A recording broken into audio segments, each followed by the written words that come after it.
ए बुढी, यो त मान्छे मार्ने हस्पिटल हो कि मान्छे बचाउने हस्पिटल हो? त्यहाँ हेर त कराको कोरै छन् त। चुप लाग, त्यहाँ भित्र डेलिभरी भइरहेको होला के, त्यही भएर कराइरहेको देखेनौ? डेलिभरी रे? हाम्रो घरमा सामान डेलिभरी गर्न आउँदा त नकराइकन आउँछन् त, यहाँ चाहिँ किन कराको त? मलाई त मैले त बटरफ्लाई किक त हान्नै पर्ला। होइन जाबु, यति कुरा पनि नबुझ्ने कस्तो खालको दिमाग हो? दिमागमा गोबर हो कि गोबरमा दिमाग हो तिम्रो? ए ल्या, बल्ल बुझे मैले। के बुझ्यौ फेरि? त्यहाँ डेलिभरीको भारी ठुलो होला, त्यही भएर गाह्रो भएर रोको होला होइन? ए पागल, त्यस्तो डेलिभरी भने होइन के, त्यहाँ बच्चा पाउनु लागेको छ देखेनौ? कसरी देख्नु त मैले? अनि त्यहाँ ढोका लगाइरहेको देखिनुहोस्, एकचोटि गएर हेरेर आऊँ त म। चुप लागेर बस त्यहाँ। एउटा जाबु ढोकामाथि लेखेको कुरा पढ्न सकेनौ, अझै हेर्न जान परेछ उसलाई। होइन तैँले के भन्न खोजेको? मलाई पढ्न आउँदैन भन्न खोजेको होला होइन? तिमीलाई पढ्न आउने भइदिए भए उता लेखेको अघि नै पढिहाल्थ्यौ नि, त्यही त पढ्न सकेनौ। त्यहाँ नेपालीमा लेखेर रहेछ नि त, मलाई नेपाली भन्दा इङ्ग्लिस पढ्न आउँछ के? नाटकै हो। आयो खुब तिमीलाई इङ्ग्लिस। एउटा जाबो डेलिभरी भने थाहा नहुने मान्छेलाई अझै इङ्ग्लिस आउँछ रे।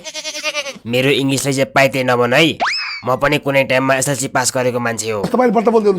पहिला पहिला गाउँतिर मेरो इङ्ग्लिस सुनेर सबैले मलाई अङ्ग्रेजी माइला भनेर बोलाउँथे। कफ नदेऊ, त्यति बेला चाहिँ इङ्ग्लिस बोल्न आउने, अहिले चाहिँ नआउने हुन्छ कहीँ? आउन त अहिले नि आउँछ नि, तर अहिलेको इङ्ग्लिसमा र त्यो बेलाको इङ्ग्लिसमा धेरै फरक भयो के, त्यही भएर नबोले मैले। इङ्ग्लिस भने चाहिँ जाने एउटै होइन, कसरी फरक भयो? पहिला पहिला हाम्रो पालोमा पानीलाई वाटर भन्थे, अहिले के भन्छन् थाहा छ? अनि अहिले नि वाटर त भन्छ नि? होइन नि, अहिले त वाटर भन्छ, वाटर। पहिला पहिला बोतल भन्थ्यौँ, अहिले बोटल रे, बोटल। अनि एउटै कुरामा यति धेरै फरक भएपछि कसरी बोल्ने मैले इङ्ग्लिस भन् त? ल ल बढी कुरा नगर, तिम्रो इङ्ग्लिस तिमी नै राख। मै त राख्छु नि मेरो इङ्ग्लिस, मैले राखिनँ भने त फेरि दारू खाएको बेलामा इङ्ग्लिस निकाल्न पर्ने हुन्छ, कहाँबाट निकाल्नु? त्यही रक्सी खाएको बेलामा बोल्ने त हो नि इङ्ग्लिस तिमीले, अरू बेला त बोल्न सक्नु पर्यो नि। कैसा लगा मेरा मजाक? ल सानो सोले बोल, धन्य यहाँ कोही छैनन्।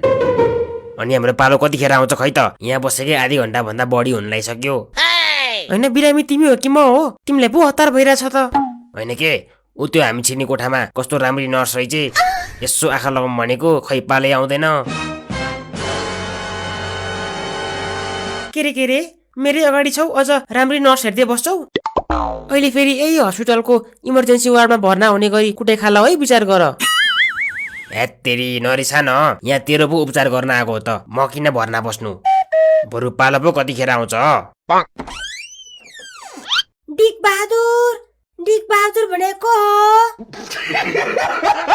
Hello sister, look at here, I am Dik Bahadur, what happen? होइन कस्तो खालको नाम हो यो तपाईँको? अलिक गजिलो